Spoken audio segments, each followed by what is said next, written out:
जो है केंद्र सरकार की तरफ से चलाया है। और ये फेज़ 4, क्योंकि युवा संगम का फेज़ 1, फेज़ 2, फेज़ 3 पहले कंप्लीट हुआ है, और ये फेज़ 4 जो अभी चल रहा है, इसका मुख्य उद्देश्य जो है वो कहीं ना कहीं हमारा जो युवा है, जैसे राष्ट्रीय शिक्षा नीति आई है, राष्ट्रीय शिक्षा नीति में कहीं ना कहीं एक चीज़ पे पहले फोकस होता था, और रोटिंग सिस्टम से बाहर निकल कर के विद्यार्थियों को एग्जैक्ट नॉलेज विषय की कैसे हो, उस चीज़ का एम्फेसिस राष्ट्रीय शिक्षा नीति पे दिया गया। यानी कि हम कहते हैं कि इसका मल्टी डिसिप्लिनरी अप्रोच और मल्टी डिसिप्लिनरी डेवलपमेंट विद्यार्थी की हो और उसकी होलिस्टिक डेवलपमेंट हो। उसी के तहत ये जो युवा संगम कार्यक्रम है, युवा संगम में हम सबको ये भी मालूम है कि हमारे देश में जो है वो जो हमारा यूथ डेमोग्राफिक डिविडेंड हमारे पास है, अन्य देशों की अपेक्षा हमारा देश जो है आने वाले कई वर्षों तक युवा रहने वाला है।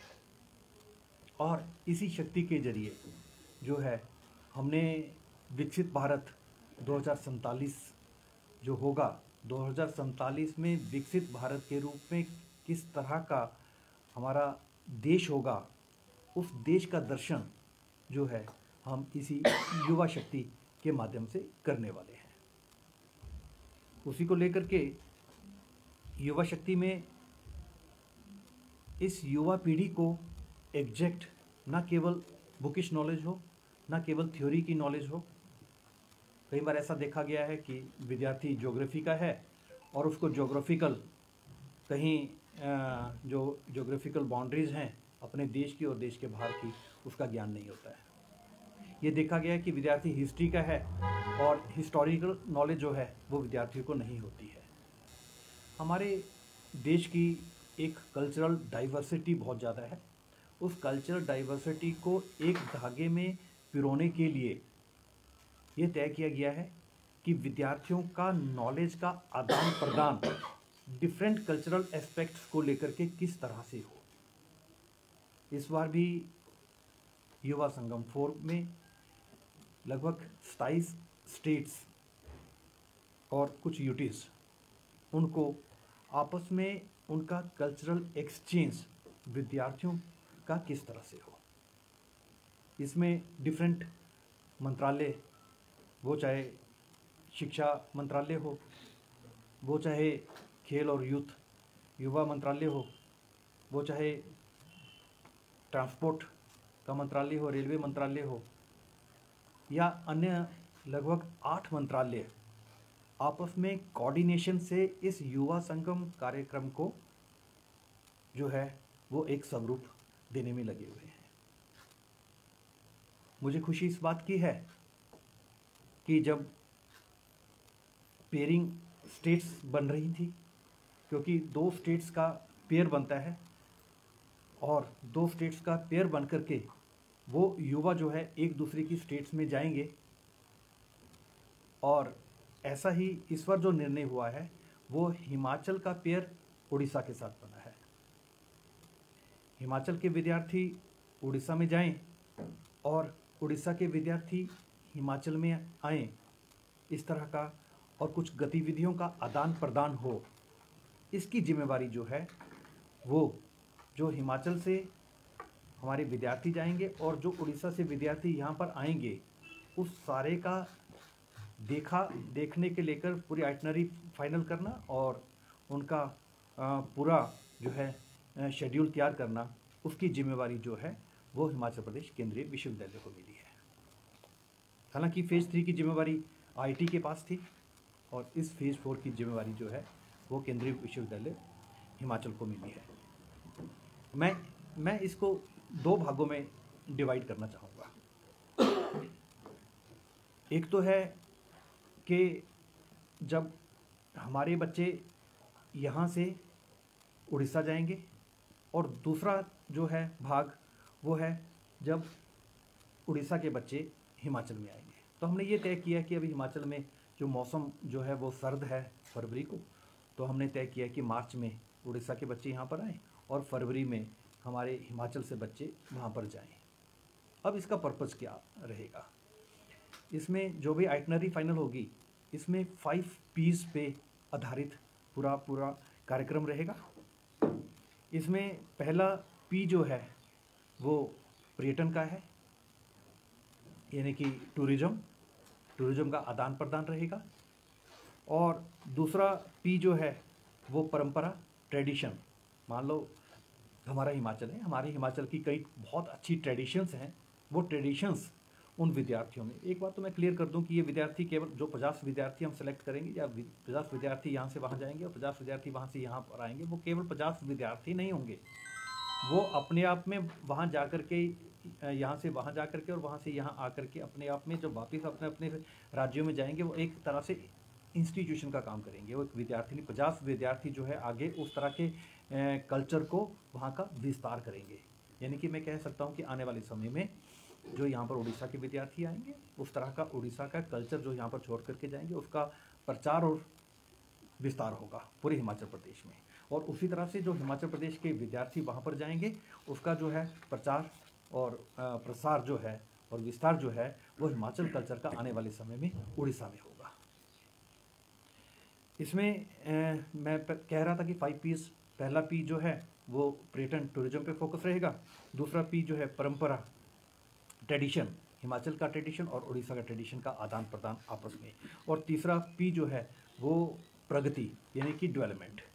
प्रगति को लेकर के, यानी कि जितनी डेवलपमेंट, मान लीजिए हमने यहाँ की जो आइटनरी बनाई है वो मैं आपसे शेयर करूँगा, उसी ढंग से बनाई है कि जो 5 P's कवर हों। यानी कि यहाँ की जो डेवलपमेंट है, यहाँ के जो बहुत अच्छा हुआ है, मान लीजिए यहाँ का अभी वर्ल्ड धर्मशाला की बात करूँ तो यहाँ का वर्ल्ड कप का मैच हुआ है, यहाँ पर हमारे स्टेडियम में हुआ है। वो स्टेडियम का दौरा वो करेंगे, स्टेडियम को वो देखेंगे। हमारे यहाँ पर जहाँ जहाँ हेल्थ में प्रगति की है, एम्स यहाँ पर बना है, हमारे यहाँ पर प्रौद्योगिकी में प्रगति की है, टेक्नोलॉजी में प्रगति की है, एजुकेशन में प्रगति की है, वो सारा का सारा, वो पूरा का पूरा हम कवर करेंगे। तो ये 3rd P हो गया, प्रगति, डेवलपमेंट। और 4th P जो है वो परस्पर संपर्क, यानी कि पीपल टू पीपल कनेक्ट। परस्पर संपर्क में यानी कि हम ये कोशिश करेंगे, जैसे मान लो हमने यहाँ पर विलेज अडॉप्ट किया हुआ है, हम विलेज में ले जाएंगे, विलेज का कल्चर उनको दिखाएंगे, आपस में वो इंटरेक्ट करेंगे, हमारे विद्यार्थियों के साथ इंटरेक्ट करेंगे, गांव के लोगों के साथ इंटरेक्ट करेंगे। वो इस तरह का पीपल टू पीपल कनेक्ट जो है पीपल कनेक्ट कार्यक्रम में, ये 4th P है। और 5th P जो है वो प्रौद्योगिकी, यानी कि टेक्नोलॉजी। हम 5th P में यहाँ की जो टेक्नोलॉजी है, क्योंकि हिमाचल प्रदेश ने भी बहुत एडवांस टेक्नोलॉजी में बहुत एडवांसमेंट किया है, और इस तरह से उड़ीसा की एक दूसरे की टेक्नोलॉजी का आदान प्रदान। और जहाँ हमें लगेगा कि उड़ीसा ने बहुत अच्छा किया है वो हिमाचल में हो सकता है, जो हिमाचल में बहुत अच्छा किया है वो उड़ीसा में हो सकता है। इस तरह के आदान प्रदान के बाद एक कंसेप्ट पेपर तैयार किया जाएगा इस सारे का, और कंसेप्ट पेपर जो है वो हिमाचल प्रदेश केंद्रीय विश्वविद्यालय तैयार करेगा, which will be submitted it ultimately to the government of India for its final decision making. क्योंकि जब डिसीजन कहीं भी होता है इस तरह का स्टेट्स को लेकर के, आपस में स्टेट्स का जो भी है कल्चरल एक्सचेंज प्रोग्राम के बाद, तो मुझे लगता है कि जब फाइनल डिसीजन मेकिंग है उसमें कोई ना कोई आधार होना चाहिए। वो आधार जो है वो हिमाचल प्रदेश केंद्रीय विश्वविद्यालय इसके बाद तैयार करेगा, which will be submitted ultimately. इस सारे कार्यक्रम को लेकर के हमने यहाँ जो है 2 नोडल ऑफिसर बनाए हैं। उसमें एक प्रोफेसर जगदीप सिंगला हैं जो मैनेजमेंट विभाग से हैं, और दूसरे डॉक्टर इंद्र सिंह ठाकुर हैं जो कि दीनदयाल उपाध्याय शोध केंद्र में कार्यरत हैं, आप एसोसिएट प्रोफेसर हैं। और इस सारे को जो देखने के लिए हमारे प्रोफेसर प्रदीप कुमार जो कि डीन एकेडमिक भी हैं यहाँ पर, वो इस पूरे कार्यक्रम को देखने वाले हैं। जो हमारा यहाँ पर रहेगा उसमें पहले मैं आपसे चर्चा करूँगा कि जो 50 विद्यार्थियों का ग्रुप वहाँ से आएगा, ये रजिस्ट्रेशन शुरू हो चुकी है।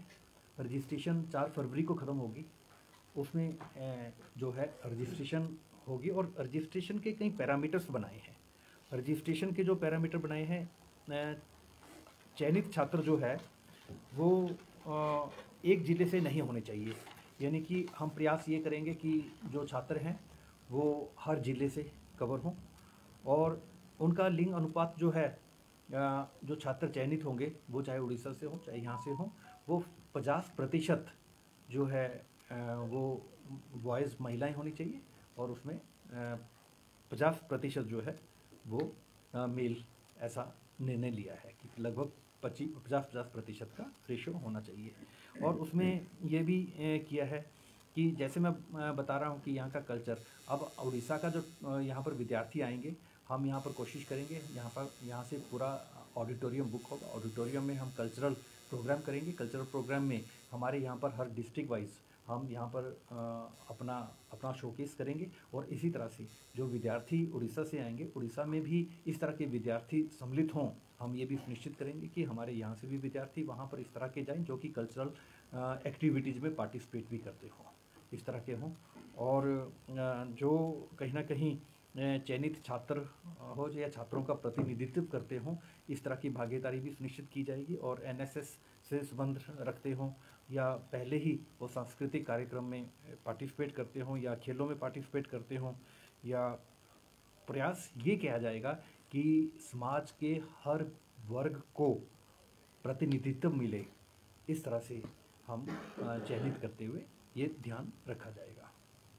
यहाँ पर हमने सुनिश्चित किया है कि जो विद्यार्थी हम यहाँ से सिलेक्शन होगी उड़ीसा जाने के लिए, वो 50 विद्यार्थियों का होगा। 50 विद्यार्थियों में हिमाचल प्रदेश केंद्रीय विश्वविद्यालय से विद्यार्थी होंगे और हिमाचल प्रदेश विश्वविद्यालय शिमला से होंगे, सरदार पटेल विश्वविद्यालय से होंगे, एग्रीकल्चर विश्वविद्यालय से होंगे, हॉर्टिकल्चर यूनिवर्सिटी से होंगे, आईआईटी मंडी से होंगे, सिरमौर से होंगे और नौनी बागवानी विश्व से होंगे, एनआईटी से होंगे, ट्रिपल आईटी से होंगे।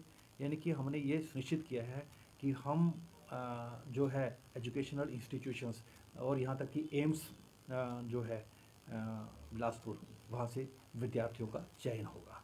लेकिन जब विद्यार्थियों का चयन होगा तो उसमें हम ये सुनिश्चित करेंगे कि उसमें हर जिला कवर हो, जैसा मैंने पहले भी कहा है कि समाज का हर वर्ग का प्रतिनिधित्व इस चयनित प्रक्रिया में हो। और इस तरह का हर जो एजुकेशनल इंस्टीट्यूशन होगा वो अपना एक समन्वयक जो है वो नियुक्त करेगा और वो हमें जो है बताएगा भी, इस तरह से सूचित भी करेगा।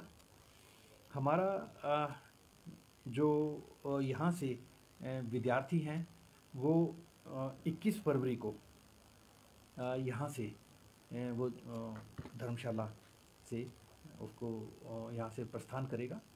और अभी आईआरसीटीसी से जो चर्चा चल रही है उनके जो है वो 2 ही स्थान होंगे, या तो पठानकोट से रवाना होंगे या फिर वो अम्बाला से रवाना होंगे। वो तुरंत 1-2 दिन में जो है उनकी कंफर्मेशन हमें मिल जाएगी। इस तरह का रहेगा। तो 7 मार्च को जो है वो उड़ीसा दौरे के लिए जाएंगे 21 फरवरी को। और जो वहाँ से आएगा, जैसे मैंने आपको कहा है कि यहाँ सर्दी की वजह से हमने अवॉइड किया है कि फरवरी में ना होकर के मार्च में, तो जो वहाँ से बच्चे आएंगे उड़ीसा से वो यहाँ पर हमारे पास 7 मार्च को धर्मशाला में पहुँचेंगे। तो 7 मार्च को धर्मशाला में पहुँचेंगे। जो उनका हमने किया है, पहला दिन हमने कोशिश ये की है, जिस तरह से मैंने कहा कि 5 पीस पे कंसंट्रेट रहेगा पूरा का पूरा। उनका दौरा जो है उन्होंने आइटनरी जो भी बनाई है वो 5 पीस पे कंसंट्रेट करते हुए ही बनाई है। तो यहाँ से यहाँ हमने जो उनका यहाँ रखा है, यहाँ दलाई लामा जी से मुलाकात रखी है और मैक्लोडगंज भ्रमण रखा है। यहाँ जो टूरिज़्म है, टूरिज़्म को भी हमने उसको डिवाइड किया है, रिलीजियस टूरिज़्म और एडवेंचर टूरिज़्म और हेरिटेज टूरिज़्म। इस तरह से हम जो है उनका रास्ते में। और 8 मार्च को ही हमने यहाँ कांगड़ा किला है, बजेश्वरी धाम है, चामुंडा धाम मंदिर है, इसका भ्रमण रहेगा। इस तरह का, जैसे मैंने कहा कि इस पे हर चीज़ पे फोकस, जहाँ डेवलपमेंट की बात होगी, मैंने आपको कहा कि जो पी हमारा डेवलपमेंट का भी आ रहा है, तो हम कोशिश ये करेंगे कि हिमाचल का हर डेवलपमेंट से उन बच्चों को रूबरू करवाएंगे। यहाँ पर उनका 3 दिन का रहेगा, और परंपरा और परस्पर संपर्क भी हम यहाँ पर गांव में भी ले जाएंगे उनको। गांव के लोगों से भी वो मुलाकात करेंगे, गांव के लोगों से उनका वहाँ पर जीवन शैली देखेंगे। जीवन शैली देख करके, और हमारा प्रयास ये होगा कि हम उनकी ठहरने की व्यवस्था जो है वो कहीं होटल में नहीं करेंगे, होटलों में अवॉइड करेंगे। हम उनकी ठहरने की व्यवस्था यथासंभव अपने हॉस्टल्स में विद्यार्थियों के साथ करेंगे, और उसके बाद जहाँ जहाँ संभव हुआ हम घरों में उनके ठहरने की व्यवस्था करेंगे, ताकि घरों में ठहर करके वो एक्चुअल कल्चर को वो ले पाएँ, वहाँ फील कर पाएँ। यहाँ का हैंडीक्राफ्ट है, यहाँ का कुजीन है, कांगड़ी धाम है। हमने ये भी तय किया है कि उनको चलते चलते जब उनका हम टूर बनाएंगे, तो यहाँ से जो भी टूर होगा, जैसे जाएंगे कांगड़ा में है कांगड़ी धाम का वो टेस्ट लें, और ऐसे चल करके जब यहाँ से हमीरपुर जाएंगे, हमीरपुर में वो NIT में रुकेंगे, NIT से वो फिर बिलासपुर जाएंगे, बिलासपुर में एम्स के द्वारा उनकी व्यवस्था की जाएगी, और इस तरह से जब बिलासपुर पहुँचेंगे, बिलासपुरी धाम का किया जाएगा।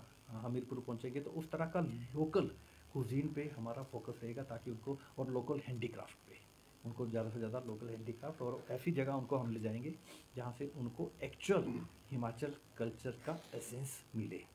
ऐसा उनका ये दौरा रहेगा, और उनको सारी 5 Ps पे कंसंट्रेट करते हुए हम, जैसे मैंने कहा कि हम NIT में भी ले जाएंगे, वहाँ पे टेक्नोलॉजी से रूबरू कराएंगे, एम्स में भी ले जाएंगे, वहाँ बिलासपुर में गोविंद सागर लेक में भी उनका भ्रमण रहेगा। 12 मार्च को जो है वो वहाँ शिमला में, बिलासपुर से शिमला के लिए रवाना होते हुए, वहाँ पर हमने 12 मार्च को राज्यपाल महोदय से और मुख्यमंत्री महोदय से उनके मिलने का कार्यक्रम रखा है, और 13 मार्च को हम हिमाचल प्रदेश विश्वविद्यालय भ्रमण, और हिमाचल प्रदेश विश्वविद्यालय से ही उनको वापसी का उनका रहेगा।